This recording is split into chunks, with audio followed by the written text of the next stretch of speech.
Hello students, good morning. आज आपके class 8 general English chapter 8 हम समझेंगे, जो कि एक पोएम है। So the chapter name is poem name is the moon. सो आप सब जानते हो what is the meaning of moon. Moon means चंद्रमा। जैसे बच्चे बोलते हैं चंदा मामा, वो आपके चंद्रमा, उसके ऊपर ये पोएम है। तो हम इसको लाइन बाय लाइन आपको एक्सप्लेन करेंगे। So first of all open your book so that you can understand the poem better. So let's start the poem.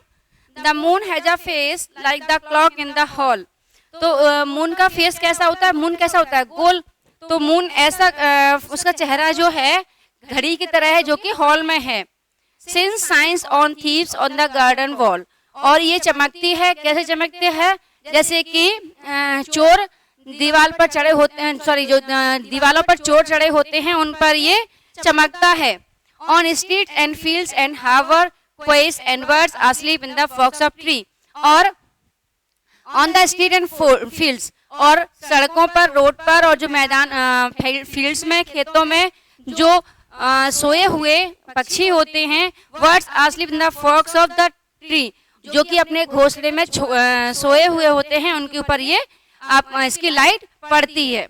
तो फर्स्ट में आपका ये है कि हॉल में घड़ी की तरह इसकी शेप है चंद्रमा की, और ये चोरों पर पड़ती है, इसकी लाइट पड़ती है, जैसे कि गार्डन वॉल पर। और जो पक्षी अपने स्ट्रीट्स पर और फील्ड पर जो सोए हुए हैं, आराम कर रहे हैं, उनके घोंसले पर ये वो मून की लाइट पड़ती है। सेकंड पैरा में है, सेकंड स्टैंजा में है, the squalling cat and the squealing mouse, the howling dog by the door of the house. The squealing cat, cat की आवाज जो होती है उसको बोलते हैं, उसकी आवाज को बोलते हैं स्क्वेल।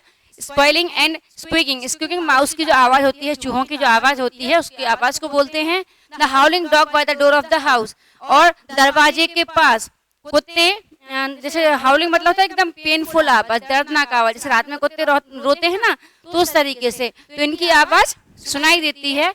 The bat does light in the bed at noon, वो बैट मीन्स चमगादड़, चमगादड़ होते हैं कहाँ पर? दोपहर में बेड पर।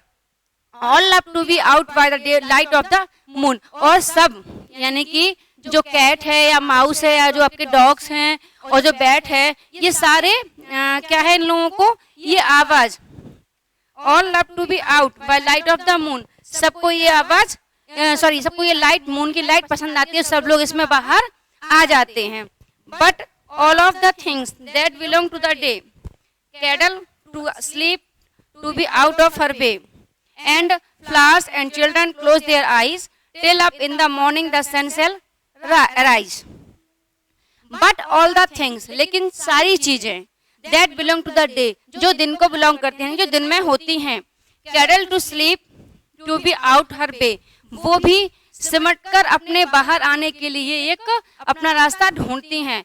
and flowers and children close their eyes, और फूल और बच्चे अपनी आंखें बंद कर लेते हैं। Till up in the morning, कब तक? जब तक सुबह ना हो और सन, सूर्य ना निकले। तो सारी चीजें जो दिन से बिलोंग करती हैं वो रात में बाहर आने के लिए बहुत सोचती हैं और बाहर आने के लिए करती हैं, और रात में फ्लावर्स और चिल्ड्रन अपनी आंखें बंद करके सो जाते हैं जब तक कि सुबह ना हो और सूर्योदय ना हो। तो इसमें मून के बारे में बताया है कि मून जो लाइट है बहुत पसंद आती है सबको, और मून लाइट में सब लोग एंजॉय करते हैं, चाहे वो बच्चे हों, चाहे वो बर्ड्स हो या एनिमल्स हो, ये सारा इन्होंने इसमें बताया है। सो इसमें आपको और भी अच्छे से अपनी एक्सरसाइज करनी है। जो आपका एक्सरसाइज में है पेज नंबर 67 पर, उसमें आपका एक सर्कल बना हुआ है। जो सर्कल है उसमें आपके 6 एनिमल्स एंड वर्ड्स, इसमें कुछ एनिमल्स और कुछ वर्ड्स के भी आपके नेम दिए हैं, तो उनको आपको ढूंढना है। जैसे कि फर्स्ट इसमें एग्जाम्पल के तौर पे दिया है फ्रॉग, तो आपको इसमें और भी ढूंढना है। तो आपको ऐसे अभी यहाँ देखोगे सेकंड आपको एलिफेंट मिल रहा है, ईगल मिल रहा है, एक रैट मिल रहा है, और आप लोगों को ढूंढना है।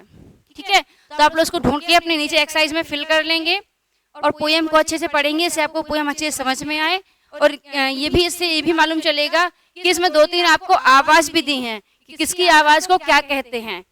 ये आपको इसमें ये बताया है कि कैट की आवाज को क्या कहते हैं, जो कैट बोलती है उसको क्या बोलते हैं, और जो माउस बोलते हैं उनको उसकी आवाज को क्या बोलते हैं। ये सारी चीजें भी आपको इसमें मालूम चलेंगी। So read it, repeat it, thank you.